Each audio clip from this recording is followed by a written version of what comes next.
Chapter 7, False Charge. Many things happened. After being abducted, I was dragged through the castle. Once I was within the audience chamber, the knights pointed their spears at me.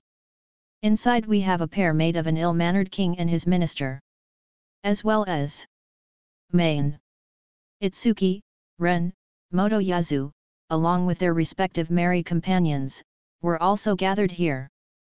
After calling out to Main, she hid behind Motoyasu and I was dumbfounded. What's with that attitude? Everyone was staring at me as if I was a villain you really don't remember.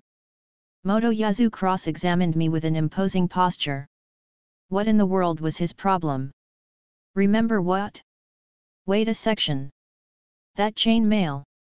That bastard Motoyasu was wearing my bloody chain mail, so you're the bedroom intruder. Who the hell is a bedroom intruder? Don't even think of escaping from your sins using that nonsense. Sins? What sins? As if in response, the audience chamber began emitting an atmosphere much like a criminal trial. Now then, what is the charge against the shield hero? Charge? Charge for what? Sniff. Heek. Shield hero Sama got drunk yesterday. Heek. Then he suddenly burst into my room, gave in to his beastly desires and forced himself on me. Hey! The shield hero said that, the night is still young and violently tore my clothes off. Motoyasu then comforted the sobbing Main. I was horrified. I ran out of the room, screaming for my dear life when Motoyasu-sama appeared and defended me. What? What was that? Yesterday evening after I separated from Main, I headed straight to bed. So when did all that happen? The mortified Main did nothing but sob. What are you saying? After dinner last night I went straight to bed. Stop spewing such lies, you bastard. It's clear as day that the reason Main's crying is because of you. What secret motives do you have for protecting Main? Forget that, where did you steal that chainmail from? You have only met her for the first time yesterday? No, well, yesterday I found Main drinking alone in the tavern, and she gave me this chainmail as a gift.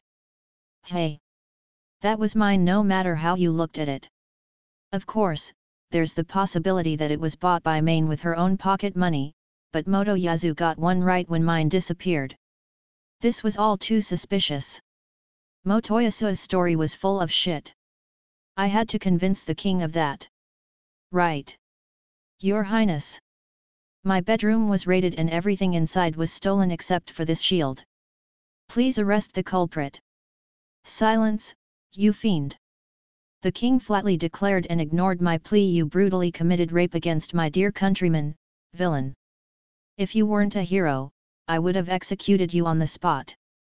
This is a huge misunderstanding. I didn't commit any crimes.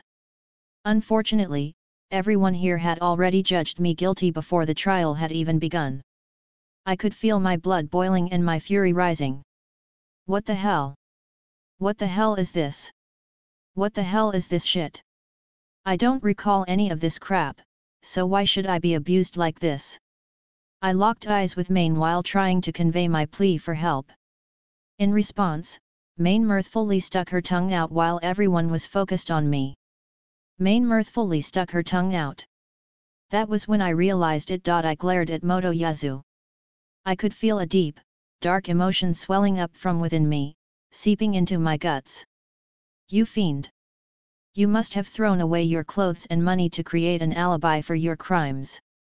Motoyasu pointed at me and accused with an extremely loud yell. What? Are you trying to say that I'm a serial rapist?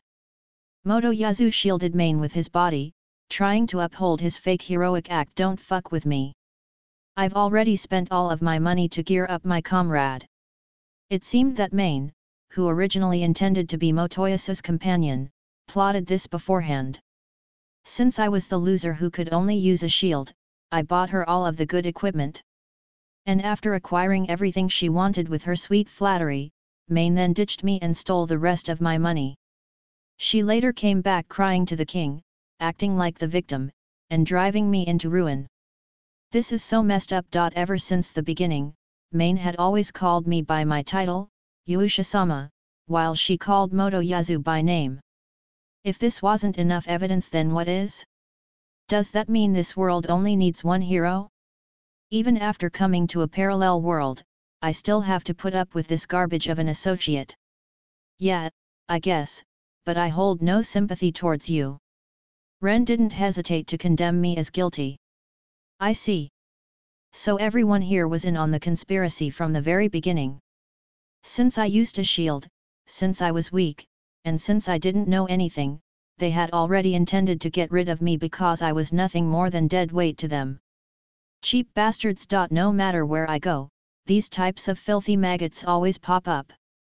The people of this country held no regard towards me from the start. You know what? Why the hell do I even need to protect you people? Perish already. This god-forsaken world. Fine, I don't give a shit. Just return me to my old world already, won't you? After that, just summon a new shield hero. A parallel world? Ha!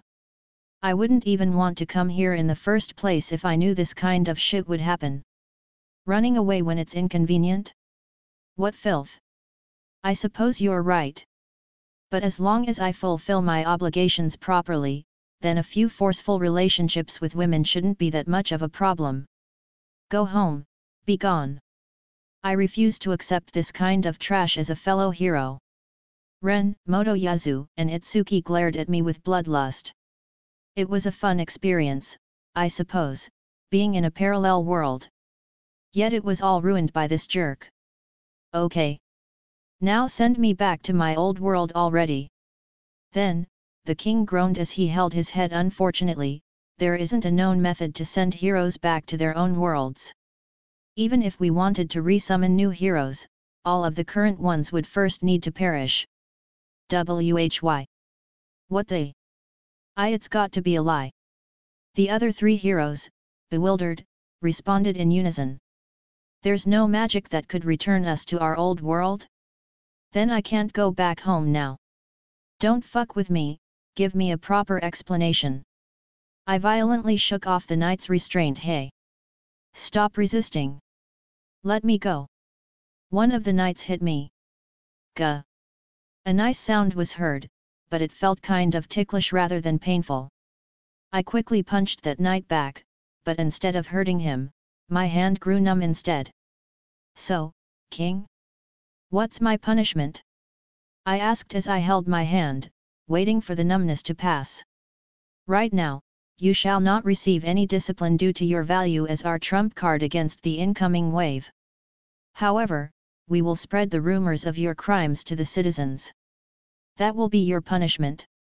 Don't even think about finding suitable work in my country. Haha, thanks oh so much for your lenience. That means I am only left with adventuring in order to level up and prepare for the incoming wave. The next wave is predicted to come in 1 month. Even though you're a criminal, a fiend like you is also the hero of the shield. You won't be able to escape from your role. I know. Since I'm weak and all that. Time is pretty precious to me, you know. Shari. Ha, as expected. Even after everything, only this shield stayed loyal to me. Yo. You wanted this, didn't you? I took out my pouch with all my remaining 30 silver coins and threw it in Motoyasu's face. Owa. What are you doing? You bastard. I just pretended that Motoyasu's disparagement didn't reach my ears. After leaving the castle and entering the main road, people looked and pointed at me while gossiping amongst themselves.